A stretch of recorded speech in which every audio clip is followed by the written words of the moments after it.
الحمد لله رب العالمين والصلاة والسلام على نبينا محمد صلی اللہ علیہ وسلم وعلى آلہ واصحابہ اجمعین ومن تبعهم بإحسان إلى يوم الدين وأشهد أن لا إله إلا الله وحده لا شريك له وأشهد أن محمدا عبده ورسوله۔ معزز سامعین کرام، ماہ رجب کی بدعات اس عنوان کے تحت باتیں چل رہی ہیں۔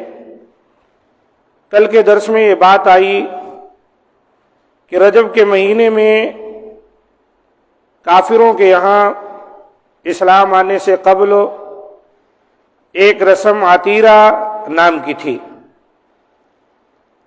اسی مہینے رجب میں وہ لوگ جانور ذبح کیا کرتے تھے بتوں کے نام پر۔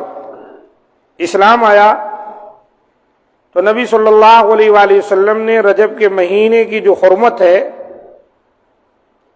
اس کو تو اپنی امت کو بتلایا کہ رجب حرمت والے مہینوں میں سے ایک مہینہ ہے، لیکن آپ نے رجب میں جو شرک کیا جاتا تھا اس کے تعلق سے فرمایا لا فرع ولا عتیرہ، اسلام میں نہ فرع ہے اور نہ عتیرہ ہے۔ فرع سے مراد اونٹ، گائے اور بکری کا وہ پہلا بچہ ہے جس کو جاہلیت میں لوگ اپنے بتوں کے لیے ذبح کرتے تھے، اور عتیرہ سے مراد وہ جانور ہے جس کو لوگ رجب کے مہینے میں بتوں کے نام پر ذبح کرتے تھے۔ اس رسم کو رجبیہ بھی کہا جاتا تھا۔ اس حدیث سے یہ بھی ثابت ہوتا ہے کہ غیر اللہ کے نام پر جانور ذبح کرنا حرام اور شرک اکبر ہے جو انسان کو ملت اسلام سے خارج کر دیتا ہے۔ اللہ تعالیٰ کا ارشاد ہے سورہ مائدہ کی آیت نمبر 3 میں، اعوذ باللہ من الشیطان الرجیم، حرمت علیکم المیتۃ والدم ولحم الخنزیر وما اہل لغیر اللہ بہ والمنخنقۃ والموقوذۃ والمتردیۃ والنطیحۃ وما اکل السبع الا ما ذکیتم وما ذبح علی النصب وان تستقسموا بالازلام ذالکم فسق۔ تم پر مردہ جانور، بہتا ہوا لہو یعنی خون، سور کا گوشت اور جس چیز پر اللہ کے سوا کسی اور کا نام پکارا جائے، اور جو جانور گلا گھٹ کر مر جائے، اور جو چوٹ لگ کر مر جائے، اور جو گر کر مر جائے، اور جو سینگ لگ کر مر جائے، یہ سب حرام ہیں۔ اور وہ جانور بھی جس کو درندے پھاڑ کھائیں مگر جس کو تم مرنے سے پہلے ذبح کر لو، اور جو جانور بھی جسے آستانوں پر ذبح کیا جائے، وہ جانور بھی جسے آستانوں پر ذبح کیا جائے، اور یہ بھی حرام ہے کہ تم پانسوں سے قسمت معلوم کرو، یہ سب گناہ کے کام ہیں۔ دیکھا آپ نے، اللہ تعالیٰ نے یہاں پر حرام جانوروں کی ایک لسٹ بتا دی۔ اسی میں یہ بھی ہے کہ جو جانور وما ذبح علی النصب، جو جانور کہیں کسی مقام پر لے جا کر، کوئی آستانہ ہے، کوئی درگاہ ہے، کوئی قبا ہے، کوئی بھی ایسا مقام جہاں غیر اللہ کا تصور پایا جاتا ہے، وہاں پر لے جا کر جانور ذبح کرنا یہ بھی حرام ہے، غیر اللہ کے نام پر چڑھا دیا گیا۔ وما اہل بہ لغیر اللہ، اللہ نے کہا جو چیز غیر اللہ کے نام پر چڑھا دی جائے۔ جانور آپ اپنے گھر میں بسم اللہ اللہ اکبر کہہ کے ذبح کر لیں، کھائیں، اس کا گوشت تقسیم کریں، کوئی حرج نہیں، لیکن اتنی دور سے کہیں اور کسی مقام پر لے جانا، کسی اور در کی نظر و نیاز مان لینا، یہی دراصل کیا ہے کہ وہاں ذبح تو آپ اللہ کے نام پر کریں گے، لیکن مقصد اللہ کو راضی کرنا نہیں، مقصد تو ان بزرگوں کو جو فوت شدہ ہیں، آپ کے ذام میں جن کو آپ نے اولیاء اللہ سمجھ رکھا ہے، ان کے درگاہ پر لے جا کر ذبح کرنے سے تعلق ان سے جوڑ دیتے۔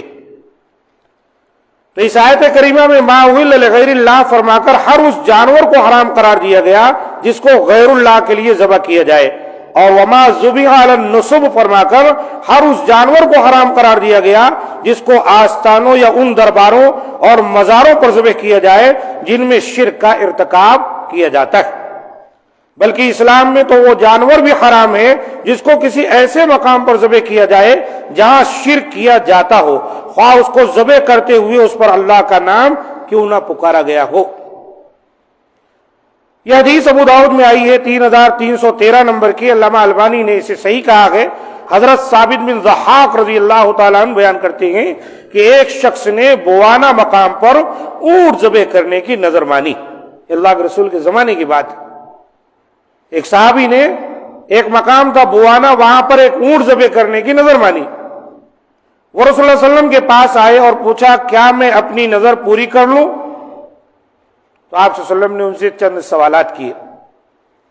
پوچھا هل كان فيها وثن من اوثان الجاہلیت یعبد، کیا وہاں جاہلیت کے بتوں میں سے کسی بت کی پوجا کی جاتی تھی؟ ابھی چاہے نہ کی جا رہی ہو، پہلے بھی کی جاتی تھی اسلام آنے سے پہلے؟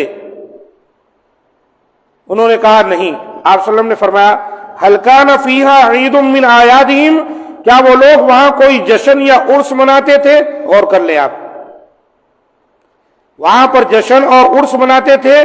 انہوں نے کہا نہیں۔ تو آپ صلی اللہ علیہ وسلم نے فرمایا اوفی بنذرک فإنه لا وفاء لنذر في معصیۃ اللہ ولا فيما لا يملك ابن آدم، تم اپنی نظر پوری کر لو، کیونکہ اللہ کی نافرمانی میں نظر پوری نہیں کی جاتی، اور نہ ہی ایسی نظر جس کو پورا کرنے کا انسان اختیار نہ رکھتا ہو۔ ابو داؤد شریف کی بالکل صحیح حدیث ہے۔ اس کے اندر جو نبی صلی اللہ علیہ وسلم نے دو سوال کیے، پہلا سوال کیا تھا؟ کیا وہاں پر پوجا پاٹ ہوتی تھی جاہلیت کے دور میں؟ بت کوئی تھا یا کوئی عرس میلہ لگتا ہے؟ جب انہوں نے کہا نہیں تو آپ نے کہا ٹھیک ہے، جا کے جانور ذبح کر لو۔ اس کا معنی اگر ہاں میں جواب ہوتا تو اللہ کے رسول اجازت نہ دیتے۔ اب آپ بتائیے، جن جانوروں کی منتیں مانی جا رہی ہیں، 11ویں اور بھی نہ جانے کیا کیا، بڑے دربار میں لے جایا جا رہا ہے، چھوٹے دربار میں یہ ہے غوث اعظم کا فلاں کا عرس چل رہا ہے، ان کی برسی ہے، یہ سب کیا ہے؟ جب اللہ کے رسول نے ان کو اجازت نہ دی کہ ایسے مقامات ہیں تو نہیں جانور ذبح کر سکتے، تو آج مسلمان ہونے کی حیثیت سے ہم کو اور آپ کو ایسا کرنے کی اجازت کیوں کر مل سکتی؟ جانور صرف ایک مقام بیت اللہ شریف، حدی کے جانور وہیں لے جائے جائیں، اور قربت کے لیے کسی مقام پر لے جا کر جانور ذبح کرنا غلط ہے۔ اور اگر کوئی نظر مان لیا، مان لیں اگر کوئی شخص نظر مان لے، تو اللہ کے رسول نے کیا فرمایا؟ اللہ کی نافرمانی میں نظر پوری نہیں کی جائے گی۔ اگر کوئی نظر مان لیا میں ایک بکرا ذبح کروں گا غوث اعظم کے نام پر، پیران پیر کے نام پر، یا فلاں درگاہ میں لے جا کر، جب اس کو بتایا جائے کہ دیکھو میاں یہ غلط ہے، تو اللہ کے رسول کا کیا فرمان ہے؟ فَإِنَّهُ لَا وَفَاءَ لِنَذْرٍ فِي مَعْصِيَةِ اللَّهِ، اگر کوئی نظر پوری کرنا چاہتا ہے تو یہ دیکھے وہ اللہ کی معصیت میں نہ ہو۔ اگر اللہ کی نافرمانی میں نظر ہے تو اس کا پورا کرنا اس پر لازم نہیں، وہ قسم کا کفارہ دے دے، ختم۔ اور قسم کا کفارہ ہی نظر کا بھی کفارہ ہے۔ 3 روزے رکھ لینا، نہیں 10 مسکین کو کھانا کھلا دینا، یا 10 مسکین کو کپڑے پہنا دینا، یا ایک گردن آزاد کرنا۔ یہ یہاں پر 4 آپشن ہے، چاروں میں سے جو بھی کر لیں گے آپ کی قسم اور نظر پوری ہو جائے گی۔ نمبر 1، 3 روزے رکھ لینا، طاقت نہیں ہے تو لگا 3 روزے رکھ لے آپ، اور اگر اللہ طاقت دیا ہے تو 10 مسکین کو کھانا کھلا دے یا کپڑا پہنا دے، دونوں میں سے جو کر لیں گے پورا ہے۔ یا ایک گردن آزاد کریں، یعنی مالدار کو بھی اور اس سے کمتر درجے کا بالکل غریب کو، سب کے لیے اللہ کے رسول نے یہاں پر اپنی نظر ختم کر دینے، اپنی قسم ختم کر دینے کی اجازت دی۔ وَلَا فِيمَا لَا يَمْلِكُ ابْنُ آدم، اور اسی طرح وہ نظر بھی پوری کرنی ضروری نہیں جس کا ابن آدم طاقت ہی نہیں رکھتا۔ ایک آدمی کہہ رہا ہے میرا یہ کام بن گیا تو میں حج بیت اللہ کروں گا۔ اللہ کے بندے، حج بیت اللہ کے لیے کثیر رقم چاہیے، وہ تیرے پاس ہے؟ نظر تو تم مان لیا لیکن حج بیت اللہ کرنے کے لیے تیرے پاس طاقت ہی نہیں ہے۔ تو اگر کسی چیز کی طاقت بھی نہیں ہے تو وہ نظر بھی باطل ہے۔ بس چاہیے آپ قسم کا کفارہ، نظر کا کفارہ جو ہے وہ پورا کریں اور اس چیز کو بھول جائے۔ تو اس حدیث سے ثابت ہوا کہ جہاں کوئی عرس وغیرہ منایا جاتا ہو یا غیر اللہ کی پوجا کی جاتی ہو، وہاں اللہ کے نام پر بھی کوئی جانور ذبح نہیں کیا جا سکتا، اور نہ ہی وہاں جا کر کوئی نظر پوری کی جا سکتی ہے، کیونکہ جس صحابی نے آپ صلی اللہ علیہ وسلم سے سوال کیا تھا وہ بوانا مقام پر جا کر اپنی نظر پوری کرنے کے لیے اونٹ ذبح کر سکتا ہے یا نہیں، یقیناً وہ اللہ کے نام پر ہی اسے ذبح کرنے والا تھا، لیکن آپ صلی اللہ علیہ وسلم نے جب تک اس سے یہ پوچھ نہیں لیا کہ وہاں کسی بت کی پوجا تو نہیں کی جاتی تھی اور وہاں کوئی عرس میلہ تو نہیں لگتا تھا، اس وقت تک آپ صلی اللہ علیہ وسلم نے اسے وہاں جا کر نظر پوری کرنے کی اجازت نہیں دی۔ یعنی اگر وہاں غیر اللہ کی پوجا کی جاتی ہوتی یا وہاں کوئی عرس وغیرہ منایا جاتا ہوتا تو یقیناً آپ صلی اللہ علیہ وسلم اسے اجازت نہ دیتے۔ یہ اس بات کی دلیل ہے کہ ایسے مقام پر اللہ کے نام سے بھی کوئی جانور ذبح نہیں کیا جا سکتا، لہذا مسلمانوں کو اس سے قطعی طور پر پرہیز کرنا چاہیے۔ یہاں معمولی بھی غیر اللہ کا تصور ہے، وہاں اللہ کے نام کی بھی عبادت نہیں ہو سکتی۔ وہاں لوگ جا کے دعا کر رہے ہیں، نظر پوری کر رہے ہیں، جانور ذبح کر رہے ہیں، ان سے استعانت طلب کر رہے ہیں، بچہ مانگ رہے ہیں، نوکری مانگ رہے ہیں، یہ سب کیا ہے؟ سجدہ کر رہے ہیں، قیام کر رہے ہیں، یہ سب کیا ہے؟ عبادت ہے۔ یہ اللہ کے لیے خالص ہے کہ ان تمام چیزوں کو آپ کریں۔ اگر کہیں کسی جگہ پر کسی مقام پر غیر اللہ کی چیزیں ہوتی ہیں تو پھر وہاں پر آپ کوئی بھی عبادت اللہ کے نام کی بھی نہیں کر سکتے۔ اللہ تعالی ہم تمام کو ان باتوں کو سمجھنے کی توفیق دے کہ جو کفار قریش کے ہاں، مشرکین مکہ کے ہاں تھی، وہ چیزیں آج ہم مسلمانوں نے اختیار کر لی اور دھڑلے سے ہم نے اس کو دین کا نام دے دیا ہے۔ اولیاء اللہ کے آستانوں کے نام پر نہ جانے کتنے بکرے ذبح کیے جا رہے ہیں، نہ جانے کتنی دعائیں، نظریں، ساری چادریں اور نہ جانے کیا کیا چڑھاوے، ساری چیزیں غلط ہیں، اسی کو شرک کہتے ہیں۔